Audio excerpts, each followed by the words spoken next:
J'ai entendu le ministre Ali Ndiaye, à longueur de journée, dire aux Sénégalais que les candidats sont pour refuser une protection rapprochée qu'il nous proposait. Ce n'est pas tout à fait exact. Nous avons reçu une offre d'une protection rapprochée de la part des éléments de Ali Ndiaye, laquelle offre consistait à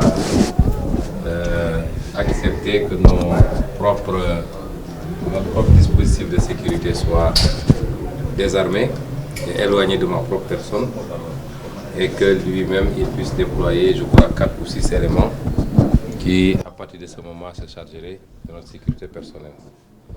Nous lui avons dit que nous n'étions pas intéressés par ce format, mais nous considérons que le dispositif qui a été mis en place depuis qu'on est en Casamance, et vous tous de la presse, vous êtes avec nous, est un dispositif qui convenait.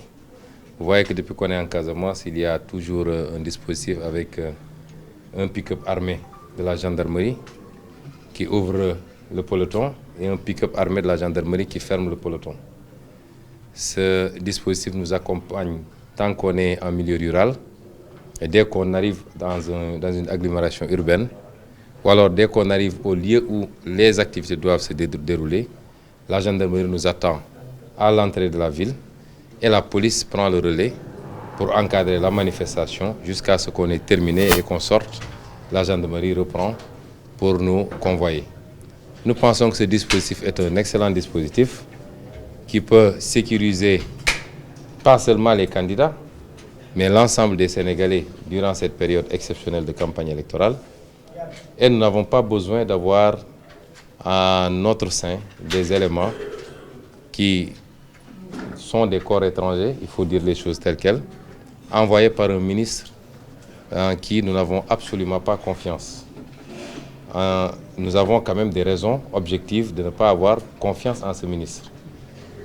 Rappelez-vous que lorsque un gendarme a été envoyé dans notre domicile familial, sur l'histoire des fameuses fiches de parrainage, il a été le premier, le soir, à aller dans une radio, à l'occurrence RFM, pour démentir en disant qu'il n'y a aucun gendarme qui s'est introduit chez nous.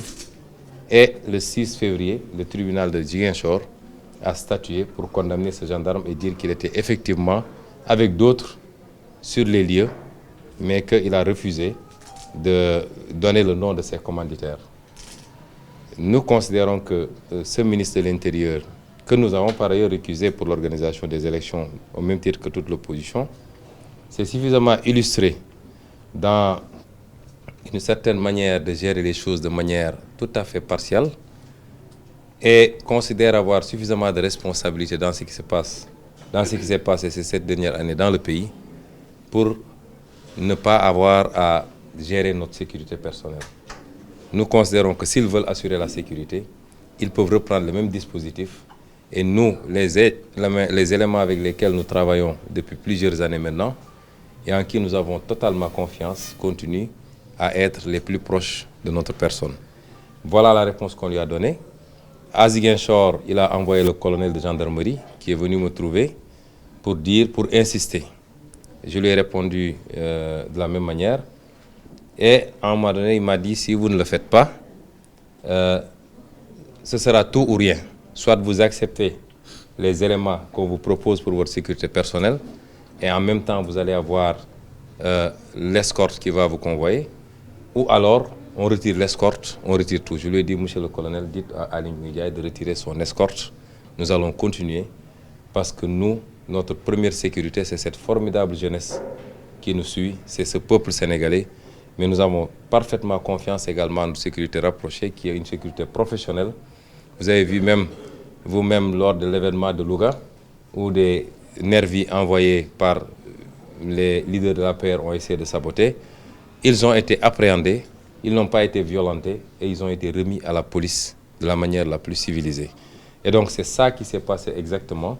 Ce n'est pas un refus, mais je ne peux pas remettre ma sécurité personnelle entre les mains de Ali Ndiaye, qui va choisir qui il veut et des éléments armés en plus, alors que nos éléments ne sont pas armés, pour l'introduire dans mon groupe. Je ne peux pas accepter cela parce que je n'ai absolument pas confiance à Ali Ndiaye et au régime qu'il sert.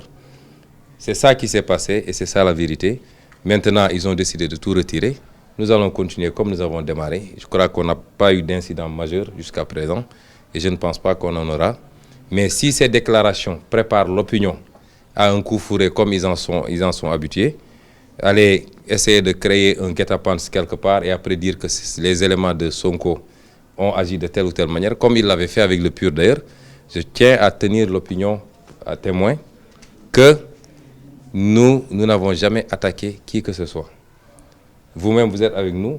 À chaque étape, nous rencontrons des convois de l'APR avec 2 ou 3 véhicules, donc extrêmement minoritaires, mais nous n'avons jamais attaqué, nous n'avons jamais perturbé, nous n'avons jamais caillassé. Mais nous n'accepterons pas que des nervis recrutés par ailleurs viennent s'attaquer à notre convoi, s'attaquer à nos personnes ou à notre matériel. C'est pourquoi nous nous encadrons d'une sécurité d'ailleurs, c'est ça l'utilité d'une sécurité. Et j'en appelle à la responsabilité de l'État du Sénégal et de M. Aly Ngouille Ndiaye particulièrement, que, en tout cas, nous menons une campagne très civilisée. Partout où nous rencontrons d'ailleurs l'adversaire, nous communions, nous saluons, nous discutons et on continue tranquillement notre campagne. Non, ça c'est des enfantillages.